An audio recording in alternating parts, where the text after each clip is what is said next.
Good morning, good afternoon, good evening, everyone. I'm really excited to welcome you all to today's discussion on servant leadership in technology organizations. In tech, where things move fast and innovation is constant, how you manage or lead your team can make a big difference, not just in hitting business goals, but in also helping your team stay motivated and grow. Servant leadership, where the focus is on encouraging and empowering others, is more relevant today than ever because it creates a culture or an environment of trust and collaboration, which is very important for our industry. In tech today, where leaders prioritize their teams by removing roadblocks, by giving them space to share their opinion, will see better performance and a more happy and engaged workforce. Today, we are very fortunate to have two incredible leaders practicing servant leadership within their organizations join us today and share, and we will learn from their successes and strategies, how they have created workplaces where people feel motivated and inspired. Let's turn to our panelists, and I will go through a quick round of introductions. I'm David Welts, a software engineer by both training and experience. But over the course of more than a couple of decades now in high tech, I've had roles where I've been a manager and leader across engineering, marketing, and human resources organizations. Along the way, I've encountered those principles of emotional intelligence, servant leadership, and I've seen firsthand what you're talking about, Renuka, the power that they can bring to the culture of an organization. Hello, everyone. I am Monica Inepiatrosanu, a director in software engineering. I have over 25 years experience in leading global teams and driving innovation at large companies like Intel and Microsoft. I've had the privilege to build new teams and lead large projects, innovative projects in cloud solutions, security infrastructures, and developer tools.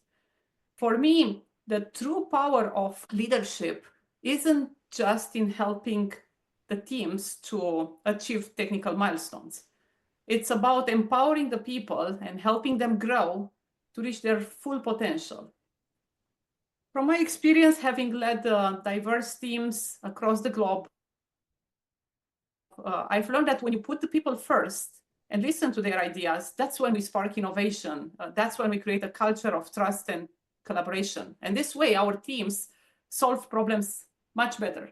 I'm really excited to talk today about servant leadership and how we can use this approach to make our teams and companies more successful. Thank you both. I'm really excited to have you guys over here and learn from your successes and strategies. So let's get started. My first question is to Dave.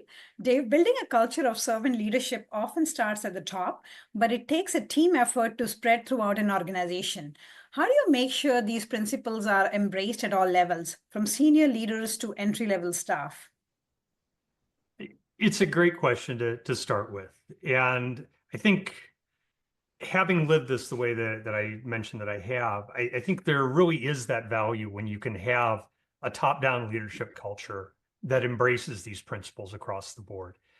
The reality that we all live with is that may or may not be the case. I'm in a position where, like you said, this is something that's very personal to me. And my direct manager, I think, it embodies that spirit right now. But we also work within an organization where there are others that may not have embraced it as much. All in all, we can still work within that. We can spread the good news of servant leadership and kind of live into that. What we've done is we've really carved out an island. And I like to think of it as this island with open borders. Anybody can come in and see what's going on, but we're not forced into a particular culture just because that's what our organization has right now. So what we can do, going back to your question, is looking at that entirety of the organization and being an example. And that starts with just awareness across the organization, talking about these principles of servant leadership and making it known to your peers, making it known up the management chain, but very directly talking about it within the organization that you're directly leading as well. If people haven't encountered this before, it can feel like psychobabble, or worse yet, it can feel like a trap. Hold on, why are they asking me about what my goals are?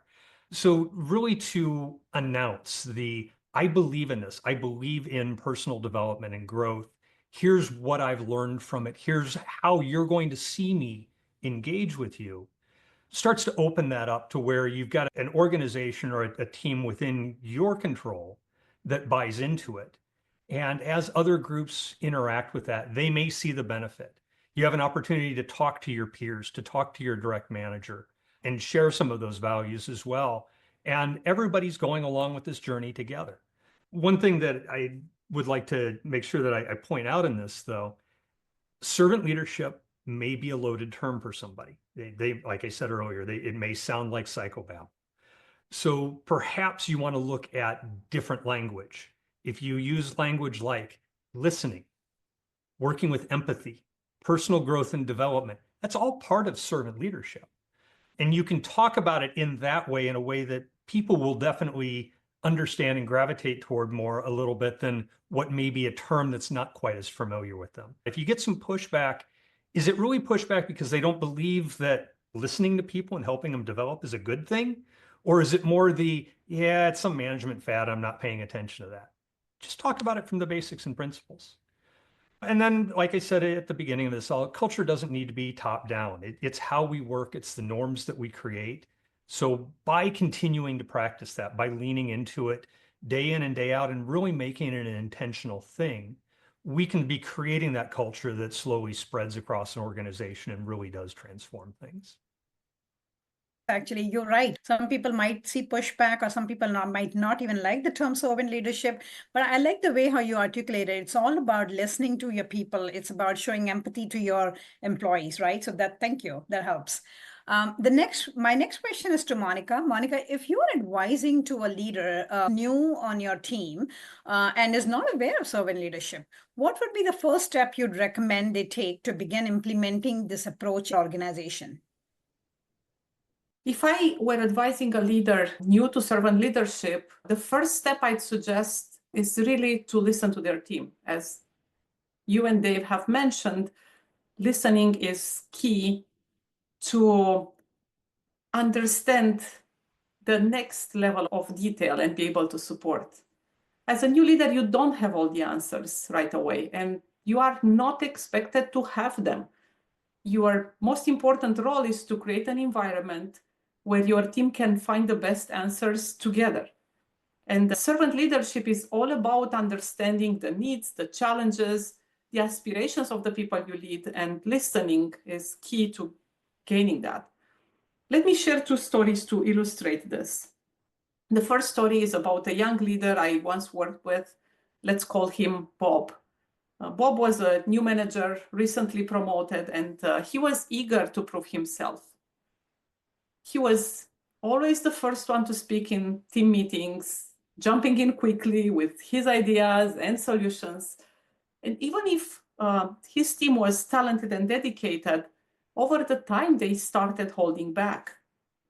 They became hesitant to share their ideas and would often wait for Bob to make decisions. This created what we call a command and control environment and put tremendous pressure on Bob because he had to come up with all the answers. He became overwhelmed and burned out, and his team struggled to meet their goals. And the problem wasn't the lack of capability in his team. It was the lack of space for them to contribute. Now let's talk about another young leader I've mentored. Let's call her Anna. When Anna joined the team, she took a different approach. Instead of rushing to share her opinion and trying to fix things, she took the time to set up one-on-one conversations with each team member. She asked open-ended questions like, what are the opportunities you are seeing with this project? What challenges are you facing? And by doing this, she gained valuable insights from her team and built a strong foundation of trust. For example, one of her team members felt that her ideas were always overlooked in large team meetings because she was speaking less. She was an introvert. And Anna made a conscious effort to create space for this employee by inviting her directly to contribute and acknowledging her input when she did that. And this small change made a big impact for the team, not only for that employee, because people felt more empowered to speak up. They knew that their leader was listening and valuing their contributions. I share the stories to turn on the contrast a bit on how powerful listening can be in making your team feel heard, valued, and motivated, and how much of an impact it can have on the team's result and the leader's success. I'll hand it back to you. Thank you for your experiences, Monica. So my next question is for Dave. Dave, how do you measure success as servant leader? What metrics or indicators do you use to determine whether your leadership approach positively impacts the organization and your employees? Yes, the data-driven question. How to get metrics when you're dealing with people. Admittedly, people are messy. It's harder to get to the things that as technology leaders, we want to drive to. There are things that you can measure, you can make a change, and you can watch that change through your metrics coming back. It's not quite as clean. There's not this grand set of, here are your metrics that you can pull out and they're going to give you a clear answer. At best, they're probably going to be a guidepost to the next set of, going back to what Monica was saying earlier, the listening that's going on. They're going to point out some of the places that you're going to want to dig into that. So really what I would start with is go back to that concept of think about the kinds of interactions that you're having. Really reflect on them as you look across the entirety of your team, of your organization. When you're interacting with your folks, are you spending more time directing them, telling them what to do, sharing your opinion? Or are you spending more time engaging with them, soliciting their opinion, their feedback, asking deeper questions? If you're having those kinds of things and people are sharing their goals, sharing their concerns with you, bringing those things up proactively, it's an indication that you're on a path that's going to support you in servant leadership. I don't want to say a good or bad path because it's neither. It's just how far you are down these principles. When you think of the kinds of conversations that you're having, are you having the hard conversations? Servant leadership isn't easy. It requires more work on the part of that servant leader. So the kinds of conversations you're having, are you being truly honest with people about their performance and growth on topics that really matter? Those can be uncomfortable ones, especially the first few times you try to have those conversations. They can be a little bit uncomfortable to go into. If you're feeling that discomfort, you might be down the right path as well. And just a personal example for me on that one, I did have somebody who reported to me for a while, and we had good technical conversations. And he'd come to me with some of the challenges he'd seen. It was a potential that was in this person. And the concept of the 10X coder is somebody that this person really embodies. And I never felt that I was quite getting to that. And then one day in a meeting, just a one-on-one that we were having, he raised hey, I don't think you're hearing me here. And it forced me to step back and take that moment and, okay, tell me more. And what followed was a conversation where the reflection came back of, you're not engaging with me, Dave, you're not engaging with me in the way that I need to be engaged. Here's what I'm looking for. And I could see coming out of that, I was intentionally holding him back by the nature of the approach. And it was that uncomfortable conversation, but also the environment where he was willing to take that risk of telling his manager, you're not hearing me.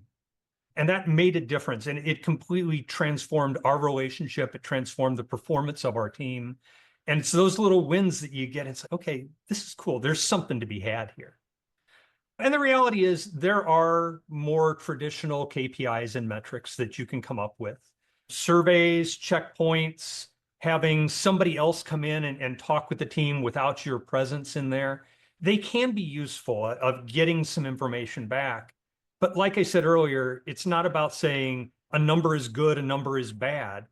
It points to, oh, is there an area that I need to dig into a little bit more here? So when you're doing those kinds of net promoter score or management feedback type surveys, take them with a little bit of a grain of salt and dig into those areas, both where you're seeing the scores might be a little bit lower, but also where they're being a little bit higher. That might be masking something. And I'd finish it lastly, just going back to Monica's prior example there with when she was talking about Anna. When you look around your organization, is everybody contributing? Are there people that are holding back? Are there people that use maybe a little bit more dominant in a conversation, those that hold back, those that may have a little bit of a different body language? So trying to look through that and do that on a regular basis, and you'll see those trends evolve. Monica, I'm interested in hearing if you have any other indicators or things that you found particularly useful as you've gone about this. Thanks, Dave. It's definitely a journey. Servant leadership is not something you get right from the start. And I've seen this with many leaders. It's also my own experience. That's why it's so important to have some reference points, taking these little steps and celebrating them. That's why I always ask leaders to ask for feedback along the way. How can you bring more to the table? For me, success means seeing my team member become more confident, more skills. It's about helping them reach their goals, but also watching them step up to new challenges with a sense of ownership. And you mentioned the importance of team engagement and collaboration. I would say that finally, I also consider that what's the long-term impact of the team? If my team is thriving and continuing to innovate, even when I'm not directly involved in every decision, that tells me I've done my job as a servant leader. Thank you for sharing your examples. And so my takeaway from the response is you can start with quantitative data, but then dig deeper to understand more as to how you can evolve your leadership style, right? Yeah, very much so. And thank you for sharing that, Monica. The 360 is a great way of thinking at that. My next question is to Monica. Monica, in a fast-paced tech environment, there can be tension between meeting short-term business goals and investing in long-term employee growth.